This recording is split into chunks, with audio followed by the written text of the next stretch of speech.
Infernal Shrines, game number 1. We are looking at Division 5 here of HeroesLounge. It's the time between Christmas and New Year's, and there's very little going on in games. And finally today we have a couple of live games once again. And now the Owls Exterminated, or the Owl Exterminators, they're going to play against the MO Stars. Still don't know what MO Stars stand for. We've been thinking about that a little bit. Mildly okay stars. That's something that someone came up with earlier. Either way, Infernal Shrines is the first map, and as games go, we are having no surprises in the ban pattern. HeroesLounge in general seems to just hate Mal'Ganis. Like, we have seen him, I think, once in the last 2-3 weeks. Normally he's banned out very quickly. And now we have also Genji banned out. No dashing around, no resets, no kill into kill, and a Lucio ban. Now, that is... it's already triggering me. I didn't know what to expect from Division 5, but seeing Lucio banned out is already triggering me. Why would you ban that dude? If they pick Lucio, that's good for you. He is a bigger minion. That's all that he is. You can only run with a guy. Like, he doesn't actually... Don't ban that. It's like I make fun of teams that pick Lucio. Alright. So they ban him. Deckard Kane is gonna ban out too. I don't know what to expect from Division 5. Like, normally we're focusing on Division 1, we're going into Division 7, so we're taking the extreme ends of the spectrum. On the one we have fun play, on the other one we have the more competitive angle. But Division 5, I have zero idea what to expect here, but that Lucio ban here, that already makes me wonder. I'm afraid. I like the first pick though. Diablo taken as the first pick here, so that's good. Infernal Shrines, he gets the value on the Shrine, good position for him, can get a couple of stuns into the wall, good setups with the follow-up. Garrosh on the other side, heavy tank focus from both teams. It's a little bit more meta what we're seeing here. Okay. And yeah, let's see. Garrosh plus, do we get maybe a Tyrande setup, combo attempt? Orphea, okay. I like that. Get the damage out. Orphea has been doing quite a bit of work. Chomp. Best name, in my opinion. I don't even know why I think that name is cool, but I really like it. Or the Shadow Walls. And a Kel'Thas, of course! Yes, because in HeroesLounge you need a Kel'Thas. But we are in Division 5, so that means there is a chance we're not going to see Convection, but we're going to see Mana Addict for him. Stukov for the Silence, too.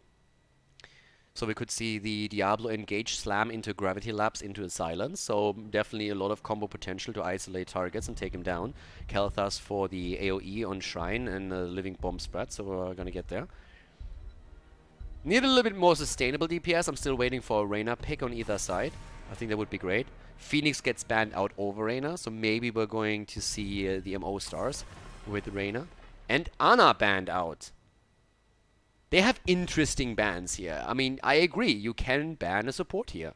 But there are other supports that I would be more afraid of than Ana. I mean, you have Whitemane, you have Tyrande. Both of them would, in my eyes, get the priority over Ana, but apparently they are very specific in what heroes they don't like. There's the Whitemane pick. And what else? Are we gonna see that Reyna? Or the offlane? Reyna! Jimmy!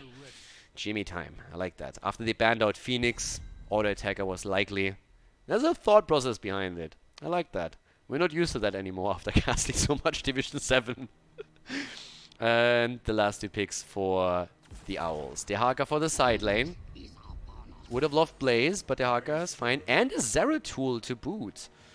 Okay, that puts an interesting twist on it. So Zeratul has to be doing quite a bit of work and setup. I mean, Apocalypse plus Zeratul's Void Prison could be great with the follow-up on the Stukov Silence. But the sustainable damage merely coming from a melee instead of a ranged. So I expected a second backliner, but we didn't get that. We still need the offlane for the red team, and that could be Blaze again. I mean, we have also Thrall and a few others, but Blaze would be really good here. And yes, they go indeed into Blaze. So, yeah. The stage is set. Infernal Shrines, game number 1. So, let's see which team takes it here. Could be a good one.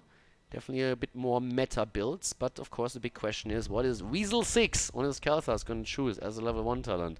Are we going to see Convection? Or is it going to be the Mana Addict?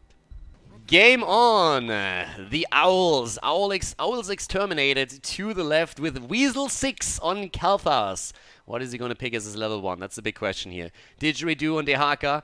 A Loxosaurus X on Diablo, aka Alex. Very Creative nickname.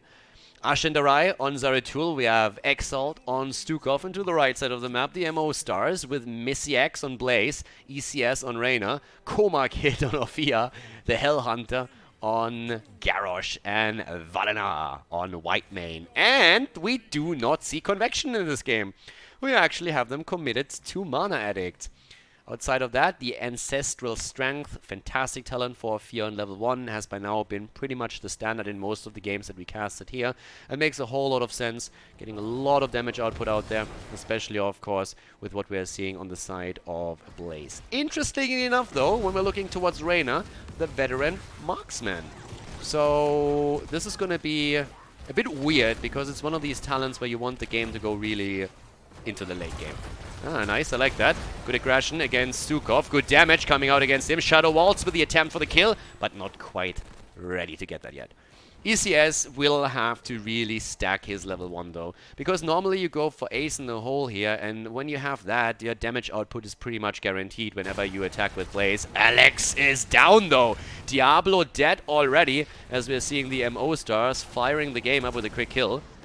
But coming back to the point on Reyna, the extra damage that you get from ace in the hole is really reliable in big team fights, and if you're going instead into the marksman, then you have to be extremely careful later on, because in the early game you're not going to do too much. You really need to get the stacking process going, and late game, yes, it can have a really good effect for you, but it has to get to that late game, and you have to also put in quite a bit of work to make sure that you're getting those stacks.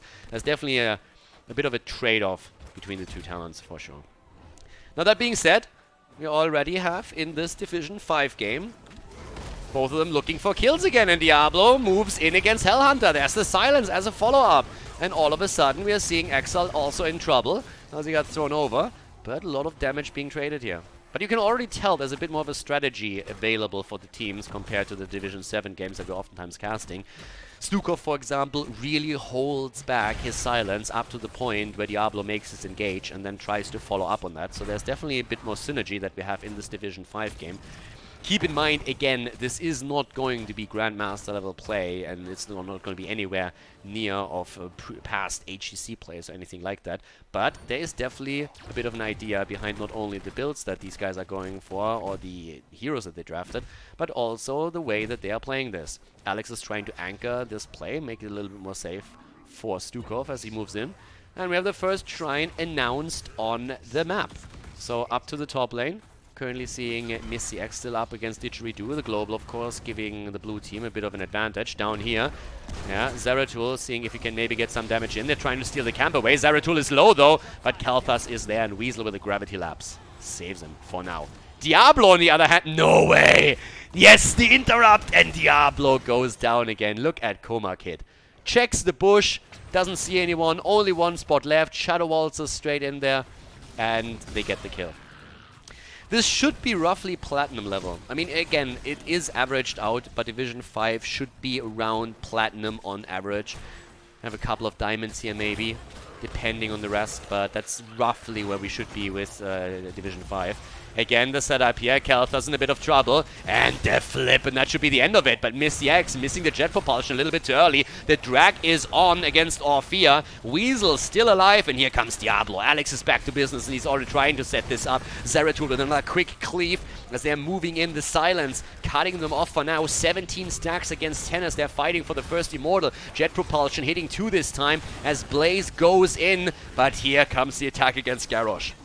And he's low, but he's not going to go down. Not anytime soon. The fountain is still up, and they're going to try and get it. But look at that blue team. They are down 2 deaths, but they haven't so far really yielded that shrine yet. So they're going to take the first one. They're going to take the first one easy. And even without a kill, they're able to secure this. You already see a couple of talent variations coming in, and I'm still a bit questionable. The Energy Royal, we've seen it in the past. I'm not really the biggest fan of that.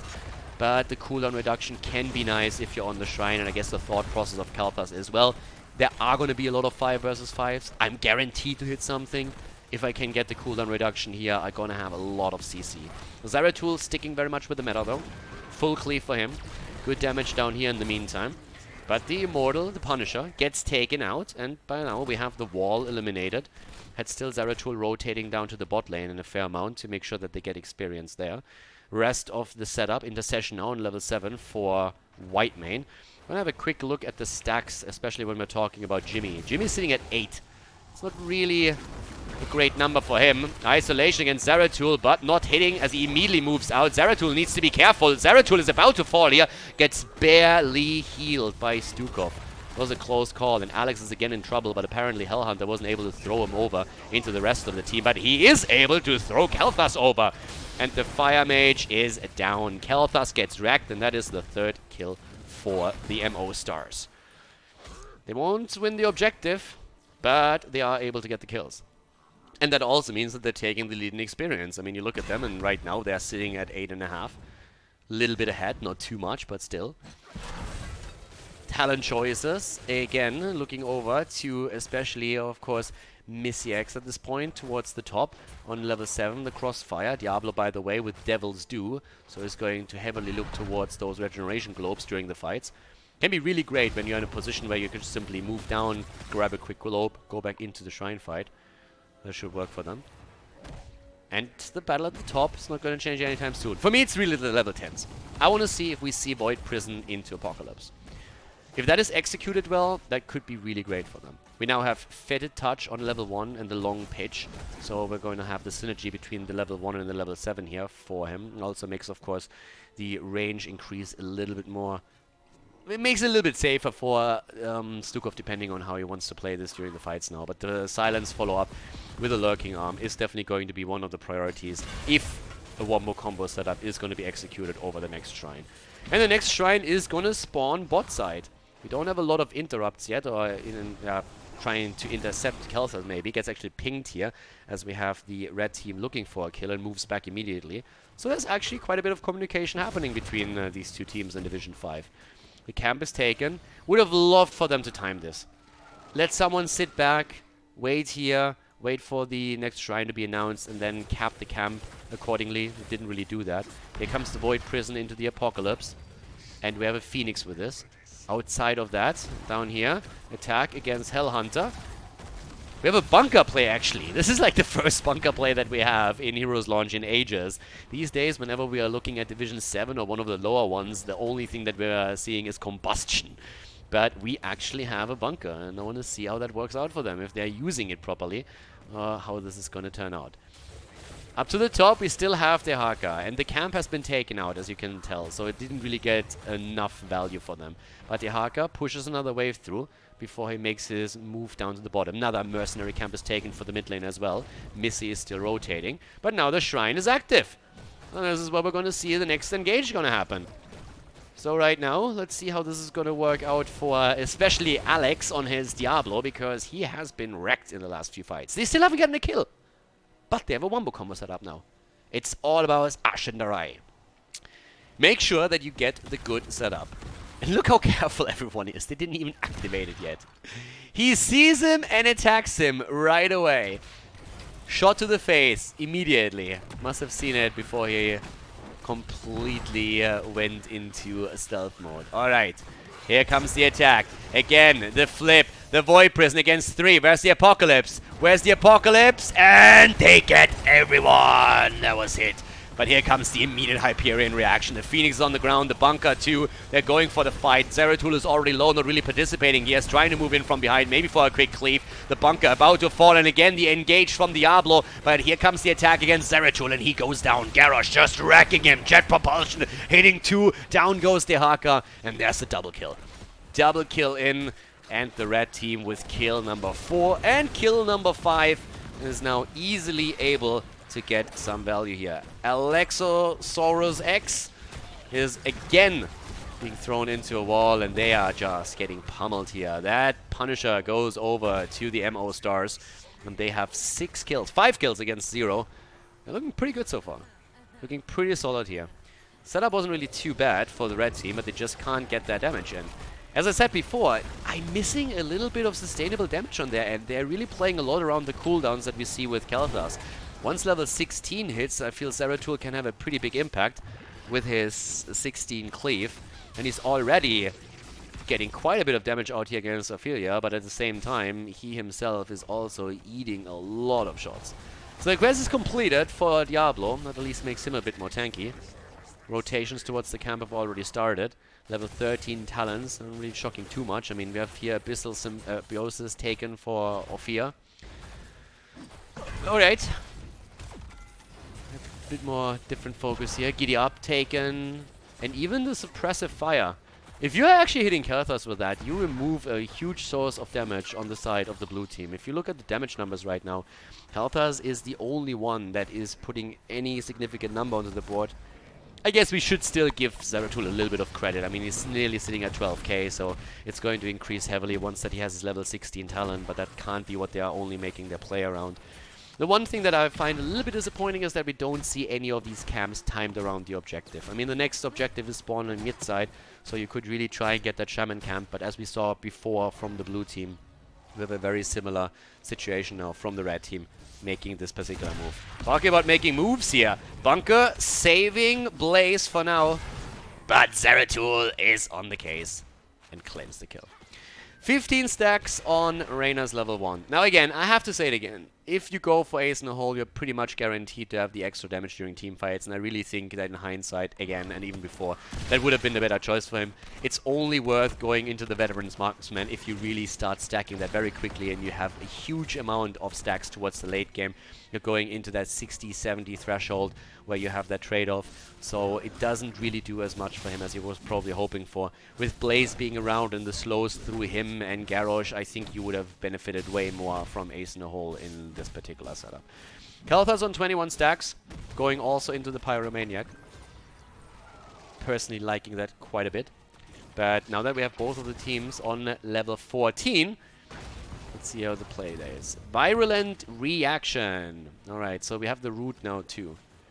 Again, the wombo combo is definitely there. You have the Void Prison into Apocalypse, you have the Silence right after, but you need to get the damage in. And I'm a little bit afraid of the level 16 talent still not being there for Zeratul. He got the first kill for his team, so that definitely helped, but they need that consistent damage output, and Kalthas just didn't simply have that yet. He's getting better though, because he doesn't only rely on Phoenix, he also has the Burn Flash, and if you get a good Void Prison, this is basically a guaranteed hit, so it should work out for them.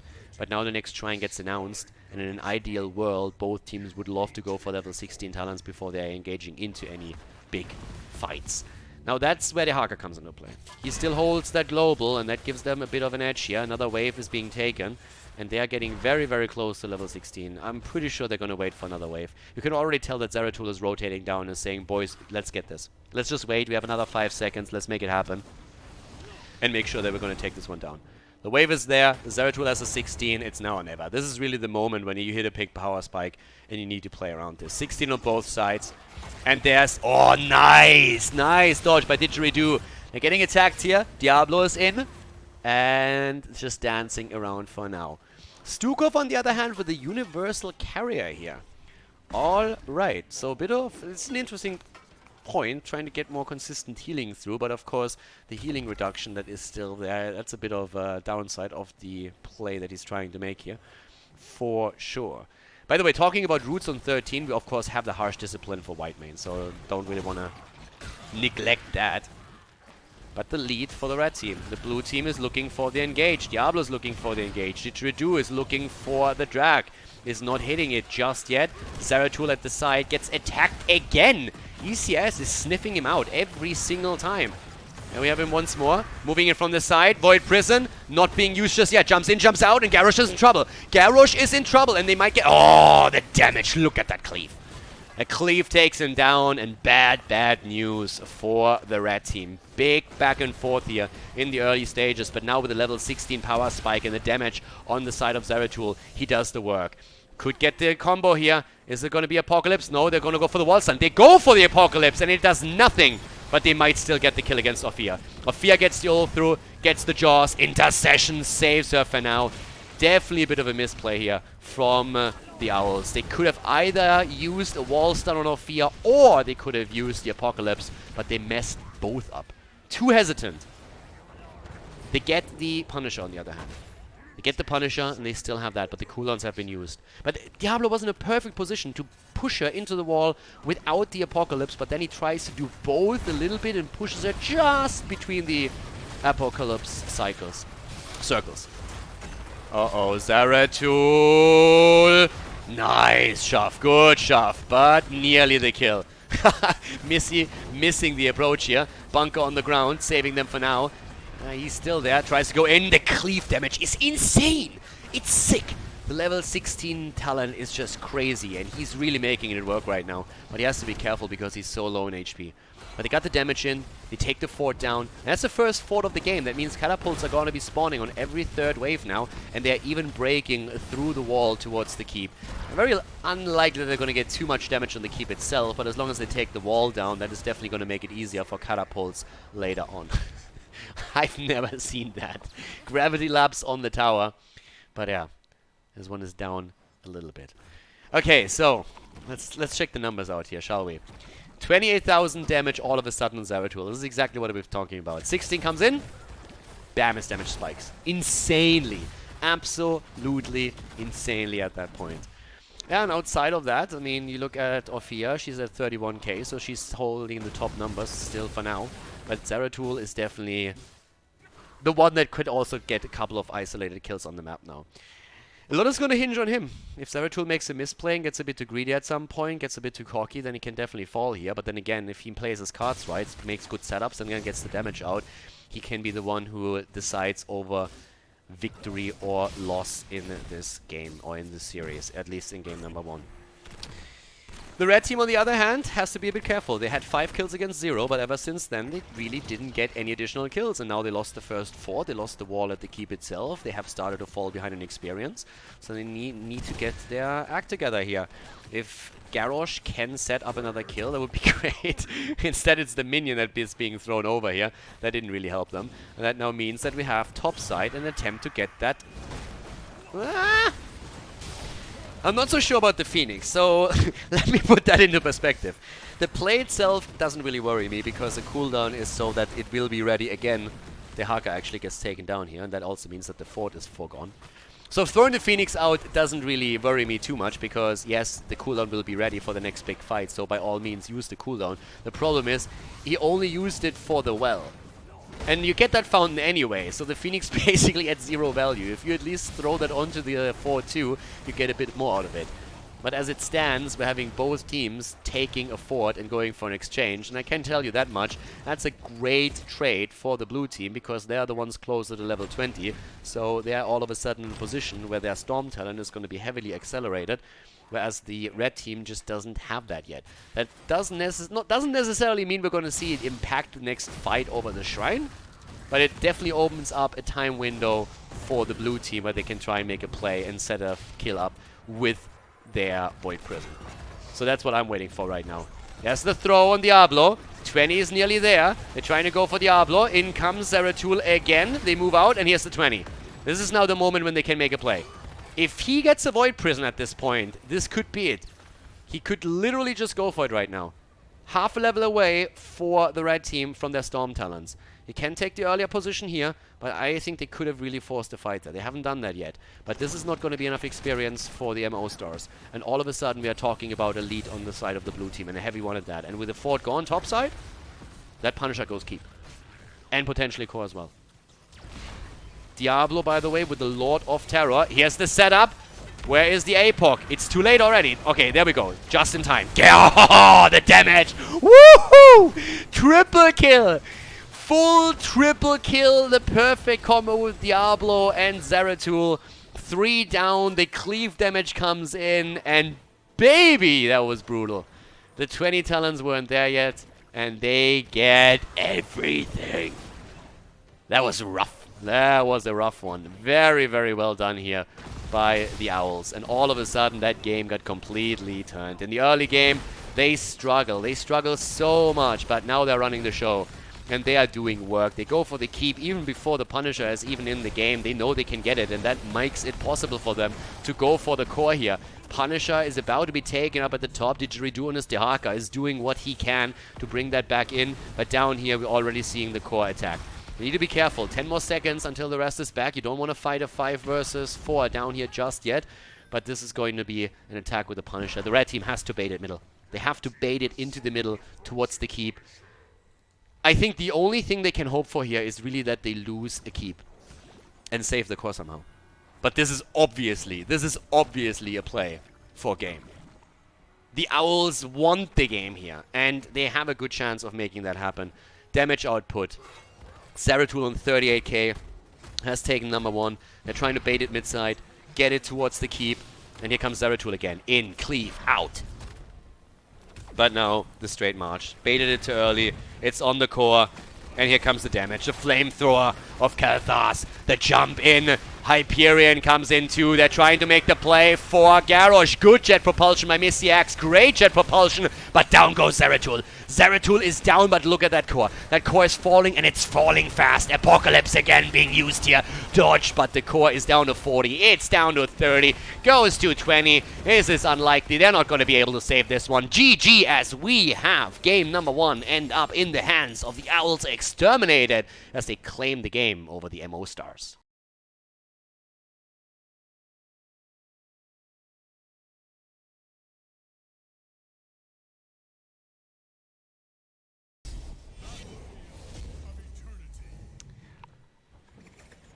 Game number 2 in our Division 5 game. It was actually a pretty cool first map, to be honest. I didn't quite know what to expect from Division 5, but we had the MO Stars, which apparently means Marcellian Online. But to be absolutely honest with you, I really don't like that, so we're still going for mildly okay. But yeah, so they led. They had a 5-0. They did really well in the earlier stages, but then once Zeratul hits level 16 and the combo with Apocalypse and the Void Prison comes through, we're talking about a completely different ball game there. So the Owls definitely turned it around. Game number 2 on Battlefield of Eternity starts us off with a ban on Genji again. Now Maganus I would still expect him to be banned out, and yeah, so that is not really a shocker. The thing is, I want to see what adjustments are being made for Battlefield of Eternity. Vala, Tyrande, Artanis are oftentimes in these lower divisions being played quite a bit because you get the extra pressure on against the Immortal. Now if you want to play with Vala, of course, that is a bit of an issue because she is just very, very squishy and difficult to keep alive. But a lot of these teams love Artanis, so I wouldn't be too shocked to see him here. And then let's forget about Hanzo. Hanzo is of course brutal, but there comes the ban against Zeratul, and I understand that. Must feel good for the Owls, the Zeratul respect ban. And I absolutely understand what the MO Stars are doing here, because let's face it, Zeratul just ripped them a new one, absolutely. And now we're having Garrosh banned out too. I would say that could lead us to a Diablo first pick here again, even for that map. Yep, Diablo taken. And what's going to be the play for the Owls? I mean, we have Johanna around. There's actually a lot. If you want to go for a dive combo, you can play around a Nuburak. You don't even have to spec super early now in any kind of tank. But what's the opening here for them? Are they going to try and mirror a similar strategy from the last game? There's the Deckard, and there's Hanzo. Alright, so already adjusting to the map itself, trying to get the scatter shot through, get that quick burst damage in, so that they can blow that Immortal to pieces. But the follow-up is going to be important. Either a combo with Diablo or trying to get some Immortal damage themselves. You can play Tyrande. If you have trained that, then Diablo into a Tyrande stun can be absolutely devastating if there is burst damage behind it. And it would also help with the Immortal pressure. But we haven't really seen Tyrande from them yet. No! Don't do it! In the last game he was banned and now he is picked. This obsession with Lucio. Ah! Why don't you pick a hero? You could have picked a hero here, and you picked Lucio. It's like at this point, I really feel you should pick Brightwing over Lucio. Greymane for the Immortal damage. I like that, to an extent. But Lucio with him, I can't help myself. Like, the only strategy that I want to see with Lucio is something that really relies heavily on speed, where you're attempting to run around your opponent and use snipe structures. To be fair, they could do that. They could actually do that, because you have Greymane. With Greymane, you can absolutely pull that off. But here comes the Artanis, as I already more or less called. If you go on the Battlefield of Eternity in the lower division of HeroesLounge, there's a very, very good chance you're going to get Artanis. And Artanis can actually, with his Suppression Pulse and the Blind, also make sure that he has an effect that at least makes it more difficult if a team wants to really cancer around your composition with the Lucio speed boost and try and snipe structures. So we'll see how that works out. But that Lucio, it's tilting me. Malthael and Jaina. Alright, I like those two. That isn't really too bad. I mean, imagine that with a Tyrande. Diablo stun into Tyrande stun into a Jaina combo, and you have a dead target. On the other hand, we have Muradin now. Muradin and Atanas at the front line. What's the damage dealer for them? Are we going to see the Gul'dan again that we've seen so many times here? Or what is the DPS? Jimmy! I'm okay with Jimmy too. Okay, so we have our setup for Battlefield of Eternity. 5 heroes go up against 4.5. And yeah, let's see who takes it. Let's see if the Owls get the 2-0 victory or if the MO Stars make Lucio work. Game number 2 on Battlefield of Eternity. Weasel 6 on Reyna. Didgeridoo on the offlane again with our Tannis for the Owls. We have Aloxosaurus X, aka Alex, on Muradin, going straight into the perfect storm here as his level 1, making sure that he gets those stacks in. Exiled on Deckard and Ashandarai instead of Zeratul, which was banned out this time. He plays Hanzo. To the right side of the map, ECS for the MO Stars. They are mildly okay with Jaina, with Missy X, playing Malthael. We have Koma, Kid on Greymane, Valenar on Lucio, and Hellhunter on Diablo. Alright, let's see how that's going to work out. So, first of all, we have the 2 offlaners actually on the offlane. Highlighting that because Division 7 has not always shown that understanding. One of the games that we casted recently had a Vala on the offlane for quite a bit, and yeah, it was a little bit odd. Down here to the bottom of the map, though, we have that 4 versus 4. And look at talents. We actually see, for now, already Exterminator taken for Reyna here. So even he tries to get the extra pressure against the Immortal. Redemption on level 1. And with the spec into Perfect Storm for Muradin, we could even see him with a level 4 adjustment. And instead of Third Wind, yeah, hit that minion. Hit it hard. Stun it. Yeah, he could actually go into his level 4 and try and get more damage onto the Immortal and structures too if he gets the stacks together. So, definitely a chance for that. So we're going to have to watch out for it and see if that actually happens. With that being said, burst damage down here. The problem that we have with Jaina is there's very little setup for her. Now, we are going to have Diablo. That's one that can at least get some stuns. But if you look at CC on the side of the MO Stars, you find very little. Personally, I would have loved to see Lucio replaced with a Tyrande. And I think that would have been great for them. Getting a Diablo stun into a Tyrande stun. Perfect setup for Jaina to burst the target away, especially with a Hunter's Mark. And you could have used Hunter's Mark and also on the Immortal itself and try and burst that down quicker. But as they don't go for that, they are going to have a bit more of a tougher time to set something up here. So we'll see how that works out for them. Right now, the rotation from Hanzo to the top lane is interesting. He's apparently trying to sneak the camp. Takes a huge detour outside of the vision. Missy X is double checking what's happening here, but just barely doesn't see him. Was a little bit too early. Missy X still in the bush, and Hanzo's making his way in. So the team is definitely communicating. They're saying, listen, someone's missing here. We don't know where Hanzo is. And Hanzo is now topside, and they're going to get this one. I mean, even if Missy X moves in, Didgeridoo can immediately help out. So that camp is going to be taken. The normal reaction that you would see on the professional level is that bot side, the team is immediately making a move for this camp and says, okay, we're going to change. We're going to swap that out. But that's not happening. Instead, we're having an attempt to prepare the Shaman camp for the objective. I don't have a big problem with that, but you give up a lot of control on the lane right now if you go for this early and not a little bit later. As it stands, though, Weasel is trying to take that solo. We have Jimmy getting his ass beat by the minions and by the creeps here as he tries to go for the mercenary camp, and he's actually going to die if he stays here. Weasel gets one more and has to be back, but I guess he has a couple of seconds left. No, dude, like, no. You really, really want to go back to the Nexus. No, just don't. Alright, so he has to be completely healed up here, I assume. You had the time, you should have done that. Camp at the bottom gets taken. And, yeah, 5 versus 5. As the first Immortal pops up, and now level 4 talents, as we said, okay, no adjustment from Muradin, actually still goes into his third wind earlier, but of course I meant Thunderburn, and then later on having his the healing static on level 13, the synergy that you're looking for with that talent choice. But yeah, let's see how that works out. The halftime show has already been hit, and the blue team is doing really well. I mean, you have a Hanzo, and that's what you expect. You have an Atanis with amateur opponent on top of that too. So, yeah, going as expected. Down here, bit of camp value, but it's like camp against camp. Shaman camp a little bit stronger, but also running into the tower range with it. But who gets the kills? They're already starting to get in. Lucio boops them out of the blizzard. Lose your value right there. Fantastic hero. Stormbolt is hitting, and Muradin gets flipped into the stun. And Greymane is right there. Muradin goes too close, and Diablo just flips him into the stun, and then he dies. And up here, Weasel is trying to weasel his way out of this, but nope, not gonna happen. He is dead too. Another double kill in the early game for the MO Stars. They are getting it right away. Division 5 action is happening down here, and still, if you look at the Immortal, it is very, very, very low. And Hanzo is doing Hanzo things. He's just getting the damage in. And the flip attempt by Didgeridoo. Now, let me ask you one thing, Atanis. What do you do if you actually hit someone with that? Did he flip or did he just dash? I thought he flipped as well, didn't he?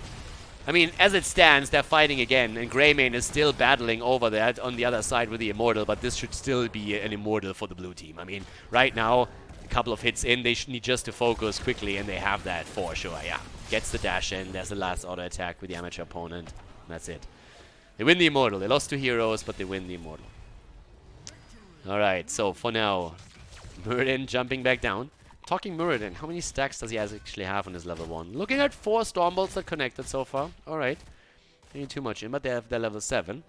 They have 2 heroes bot side. Now again, I'm not really a big fan of that 2 heroes bot side play, because now Didgeridoo up to the top is in trouble, and with that Tannis down, that's an immediate shutdown on the play around the Immortal. So now you need to get value bot lane.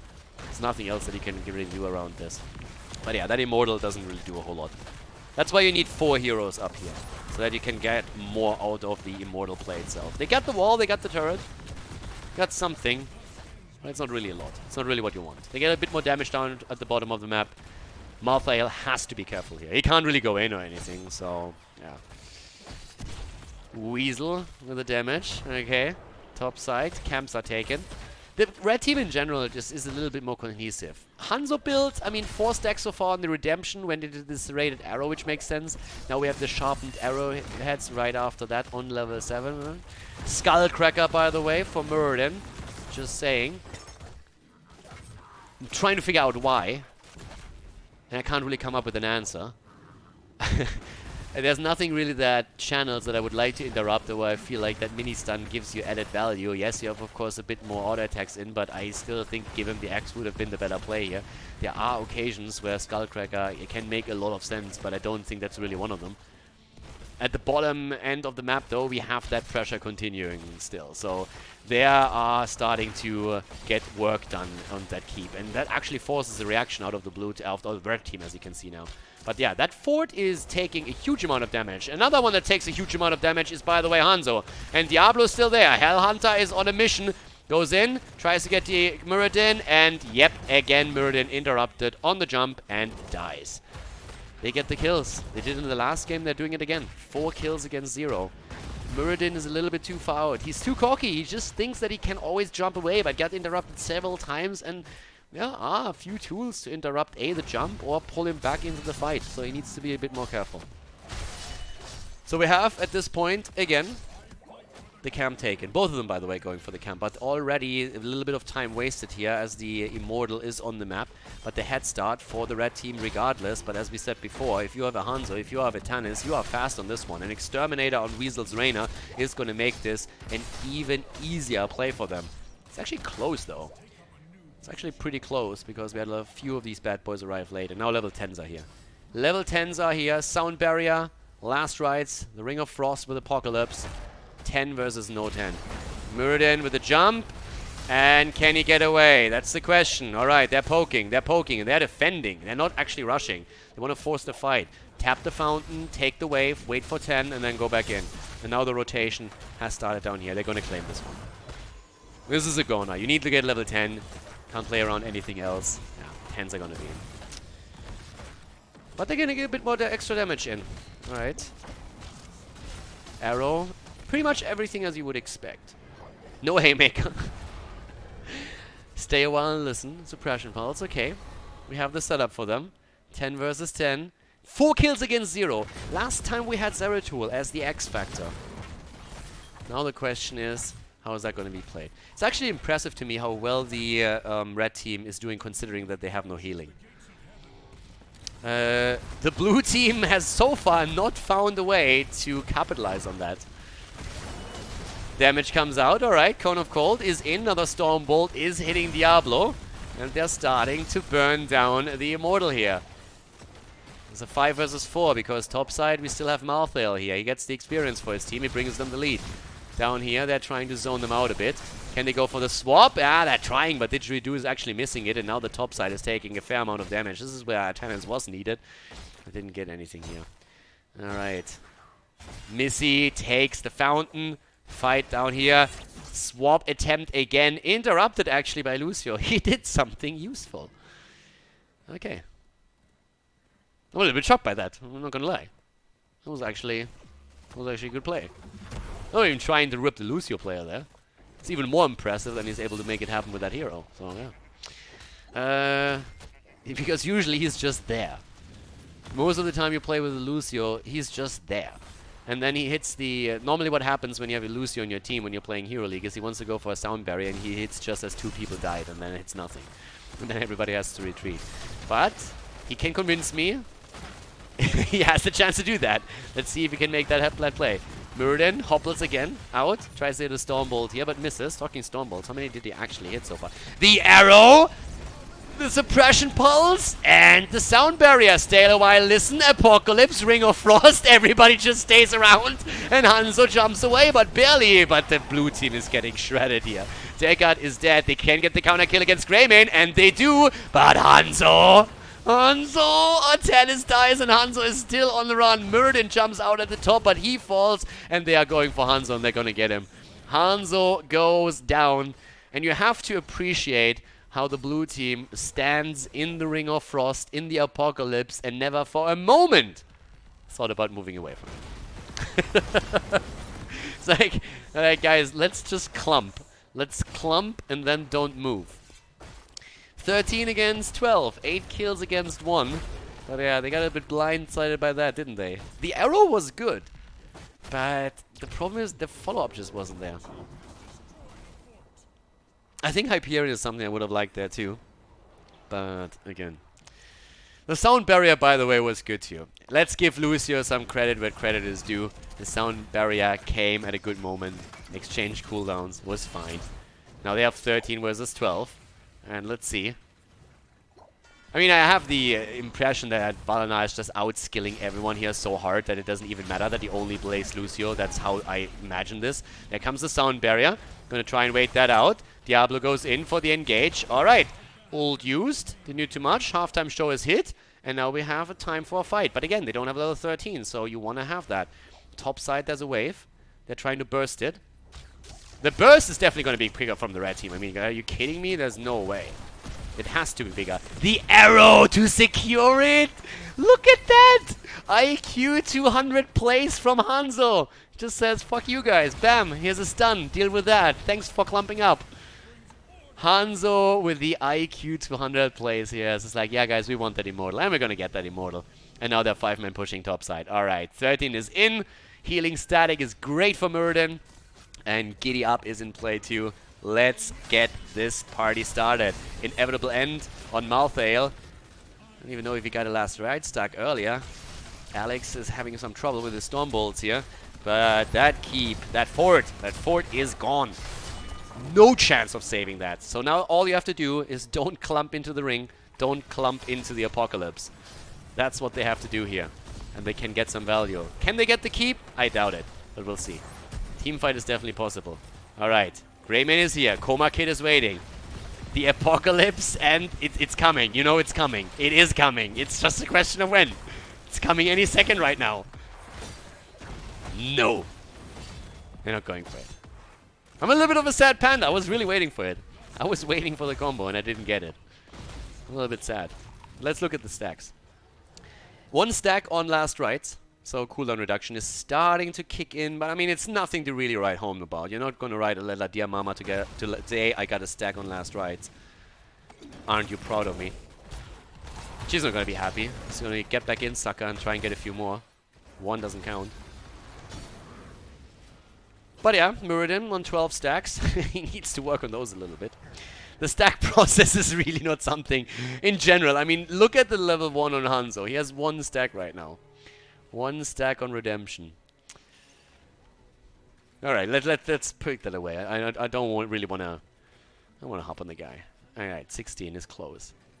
Again, the red team is leading in kills against 8 kills against 1. That last fight was amazing for them, and it's pretty much a mirror of what we've seen on the last game. They did really well early on, but then the 16 talents ruined everything. The problem is this time you can't play around that Zeratul power spike, so maybe Hanzo can make a couple of plays here. That arrow was nice. If they can have that little bit of follow-up, that might be cool for them. But it's going to be big team fights that we're looking for. The one thing that the blue team is going to be looking for is experience. They're saying, like, fight now? Nope. Red team, on the other hand, they really want to fight. And they're trying to invade the camp because they know they have a power spike over their opponent. So go for the camp, but they're just stalling it out at this point. Reyna even moving topside, trying to get a bit more experience with that wave and staying in the vicinity. No commitment, by the way, by the red team. They're a little bit scared. I don't even know why. Could definitely go in and try and force this. With 16 talents, I mean, hell yeah. But the Immortal is in a great position for them. So this is a fantastic spot for the red team right now, considering. So they're going for it, and they're probably going to win this quite handily, that halftime show. Jaina comes in, but doesn't actually run into Reyna. That would have made her life a little bit easier. Reyna does get the experience at the bot lane, but that still doesn't give them level 16. Arrow, the swap against Greymane, Apocalypse, Ring of Frost. Hanzo moves straight into it, and here comes the last rites, and that didn't do enough. Once again, the stuns working in favor of the blue team at this point. They still don't have the talent, but they're getting the damage in, and Missy goes nearly down. The swap, but Greymane rips Artanis to shreds. He himself falls shortly after.